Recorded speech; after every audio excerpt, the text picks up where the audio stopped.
I've been married for half a year.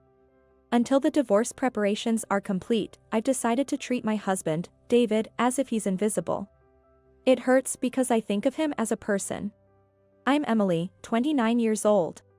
David and I were classmates in college, but we hardly knew each other then. However, we hit it off when we ended up sitting next to each other at a reunion 2 years ago. We happily decided to get married. Currently, we're living together in an apartment. David was the second son in his family, and I'm the eldest of 2 sisters, so David agreed to marry into my family, for which I was very grateful. But there's been one problem lately. David has started ignoring me depending on his mood. David has always been more of the quiet type, more of a listener than a talker. He's more on the quiet side, the type who prefers listening. Even in arguments, he prefers silence over shouting. I'm not extremely talkative myself, but I'm more sociable than David. So, our usual conversations involve me initiating and David joining in. Our relationship started to sour about 3 months into the marriage. David made a minor mistake at work and tried to cover it up, but a chatty female coworker discovered it and spread the word. He received a severe warning from his boss. I guess he didn't like the way I tried to comfort him, although I honestly don't remember it well. After all, it was David who made the mistake, and covering it up was the wrong move. A mistake that warrants a severe warning isn't trivial. David tends to be reserved with his words and often avoids mentioning inconvenient truths. Since being silent is an easy way for him to retaliate, and he can't do it at work, I became his target. So, the initial ignoring was a form of David taking out his frustration on me. From my perspective, David suddenly started ignoring me one day, which shocked me and led me to try to appease him. What's wrong? Did you catch a cold? Is your throat sore? Even when I asked if there was a reason he couldn't talk, David ignored me. Dinner's ready. I made your favorite, meatloaf. What do you think? But he ignored all attempts at conversation, even skipping the usual, thanks for the meal. Finally, I couldn't take it and said, did I do something wrong? I'm sorry if I didn't realize. Though I didn't feel I was at fault, I apologized. It's okay. I forgive you since you apologized. David seemed satisfied with his upper hand, while I felt unresolved and frustrated. But I was relieved to be able to talk to him again and accepted it, unintentionally nurturing the ground for his manipulative behavior. I lost my father in a car accident. I'll never forget it. I was a rebellious sophomore in high school. The night before, I had a petty argument with him over things like high cell phone bills and neglecting my studies, which might lead to my cell phone being confiscated. I think it was that kind of issue. I lashed out, calling him awful names like, "You're so stupid. I hate you. That's terrible." Thinking back, I was clearly in the wrong, but I was young. The next morning, I ignored my father and didn't respond to his "I'm off" with a "have a good day." I was still angry at him for not understanding teenage social life. But I never imagined that right after, he would be hit by a car that slid on icy roads. Nor that our argument the night before would be our last conversation. Seeing my father, who would never speak again, lying there cold, I couldn't stop crying. I regretted not apologizing and shook with the thought. My father, who had just been talking normally the day before, was now lying still and cold. I wished I had at least said, "Have a good day" to him. That's why I hate and fear the idea of being at odds with someone important to me. I'm not a saint, and as a human, I certainly have conflicts. But if we argue at night, I want to make up before going to work in the morning. In the morning, I want to say I'm off with a smile, and I never want to experience such regret and pain again. I don't carry fights over to the next day. Gradually, this became an unwavering rule for me. David, unlike me, doesn't have such trauma. His parents, while somewhat hands-off, are still alive and well, and he's never lost someone close to him. The rule of not carrying fights over to the next day is mine alone. I've told David about my father numerous times, pleading not to continue fights into the next day. But David doesn't mind if the fight lasts several days until his anger subsides. Instead, David learned that no matter how unreasonable he was with me at night, I would apologize and give in the next day. David never gets physically abusive. He doesn't resort to violence but ignores me. When I am ignored, I fuss over David, trying to appease him. Even though I don't think I'm at fault, I become restless and start searching for my own shortcomings. Wondering if I said too much or unknowingly hurt him. It was a vicious cycle. Both David and I became numb, and he began ignoring me over trivial matters until he was satisfied. When the ignoring lasts a day or two, I feel a tightness in my chest and start to feel nauseous. I get unstoppable heart palpitations, break into cold sweats, feel dizzy, and my stomach hurts so much that I lose all appetite. At its worst, the ignoring would go on for a week, and I became almost neurotic. I'm sorry, honey. Please stop ignoring me and forgive me. That kind of apology won't do. It lacks sincerity. I apologize until David is satisfied. I felt strangely as if my mind and body were falling apart. But as long as we're talking, it means I'm not being ignored. David is alive. So, maybe it's okay. I think I was completely irrational. The wake-up call came from my father. His death anniversary was approaching, and my mom contacted me about holding his 13th memorial service. It was meant to be a family-only event, but since David married into my family, my mom invited us both. By that time, David had turned into a complete tyrant and stopped paying any attention to me. That's a hassle. He died a long time ago, and I never met your dad, so it's none of my business. You should go alone. Okay. I agreed readily, not wanting to anger David. David only ignores me and doesn't physically abuse me, so I thought enduring it would make things work. When I arrived at my parents' house alone, my sister, Mia, was shocked at my appearance. You look way too thin, Emily. It's not a diet, is it? She exclaimed with a worried look. My mom was also surprised, asking, what happened? Doesn't David say anything? Feeling grateful for my mother and sister's concern and empathy, I couldn't help but cry. I hadn't realized I had lost so much weight until they pointed it out, and even my morning clothes felt loose. David hadn't said anything either. As I slowly shared my situation, my mom and Mia were furious. I can't believe it.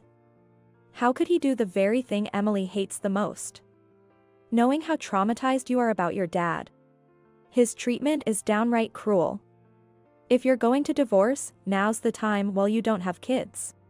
Hearing them speak on my behalf, I felt the wounds David had inflicted on my heart begin to heal. If Dad knew what you were going through, he'd be furious. And I'm not okay with it either.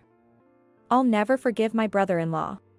But he never hits or kicks me, I instinctively defended David. Emotional abuse is still abuse, my mom firmly countered. The fight you had with Dad that night and David's ignoring are completely different. David's behavior is one-sided domestic violence. You don't have to endure it. After the memorial service ended, we spent quality time as a family, sharing memories. We laughed and cried while looking through old family albums. I realized how much my family loved me. Emily, you've been pushing yourself too hard. You can always come back. Your room is still here. Yeah. Emily, you should divorce him, really. After being repeatedly advised to divorce, I've completely leaned towards the idea of divorcing. I realized there was no need to endure it. Yeah, that's right. I was so foolish to keep appeasing someone who doesn't care about me and to blindly agree to everything. I'm going to divorce David. I began to move towards divorce. If we're going to divorce anyway, it's as if he's not there. Then he's just like air. It's painful because I think of him as a person, so I should just think of him as invisible. It was a change in perspective, or maybe I just came to terms with it. Then, one day after a while, he started ignoring me again, but being ignored became the norm, and I just thought of it as another one of his tantrums. I stopped trying to please David. At first, David seemed confused, and as if testing the waters, he said, "Hey, bring me some tea." While I was watching TV in the living room, I ignored him. "Hey. Can't you hear?" I said, "Tea, bring me tea." I silently turned up the volume on the TV. "Can't you hear me? I'm asking for tea." David raised his voice in irritation. Then, for the first time, I glanced at David with cold eyes. "Can you keep it down?" Huh? My response was not what David expected, and he looked as if he had been hit by a shock. He probably thought a little yelling would make me obey. I went back to focusing on the TV, completely ignoring David. Realizing my attitude was different from before, a flustered David started to show concern. "Hey, what's wrong with you? Are you feeling unwell or something? How ridiculous." He's getting all worked up over this level of ignoring. I was ignored by David for an entire week. Worried now? To a panicking David, I said, "It's too late now." David left the living room without saying anything. Then something strange happened. David started to show concern for me. "Hey, I bought some cake." Probably trying to appease me, David began bringing home little gifts. But it was just convenience store sweets, though. "Thank you." I maintained basic politeness as a person. But that was it. I stored it in the fridge and ate it when David wasn't around. I didn't have tea and cake with him. I continued to serve meals as before, but without saying anything. Previously, I would say, "Dinner's ready," but I stopped doing that. Then, surprisingly, David started initiating conversation like, "Thanks for the meal," and "Oh, this is delicious." Each time he spoke to me, I would glance at him but remain silent. Then, a few days later, David came up to me with a bashful face and a bouquet of flowers. "Here, take this." It wasn't my birthday or anything, but maybe he thought giving me flowers would cheer me up. "It's too late for that, though." I glanced at David. "Thank you," I said, accepting the flowers. "Hey. Don't you have anything else to say?" David panicked, but I just shrugged and left him alone. A few more days passed, and as the divorce preparations were finalized, I said to David, "Would you like some tea?" David smiled happily. "Wow. That's thoughtful of you." "Thanks." He eagerly sat down at the table. Along with the tea, I quietly put our wedding ring. David's face changed color instantly. "What's this? Don't you know? Remember how you treated me like I was invisible, ignoring me? I thought I'd fulfill your wish by not being here." "I'm sorry." David kneeled down right there. Surprisingly, his apology didn't touch my heart at all. "You know, it's too late now. I was wrong. I won't ignore you anymore. Forgive me. I love you." David was rubbing his head against the carpet, apologizing sincerely. Perhaps he was genuinely remorseful. But it was too late. I had pleaded with David countless times. I told him about my father, how I hated being ignored. But he chose not to listen. You must understand now. The pain of being ignored. Even so, I maintained the bare minimum of conversation and did the household chores. You did nothing. Ignoring someone means showing contempt and dislike through behavior. How can I believe someone who says they love me and asks for forgiveness, after treating me like that? Why would you still think I could love you? David collapsed in tears, but I ignored him. Even though I don't love him anymore, there's a slight sense of guilt in ignoring someone who is crying.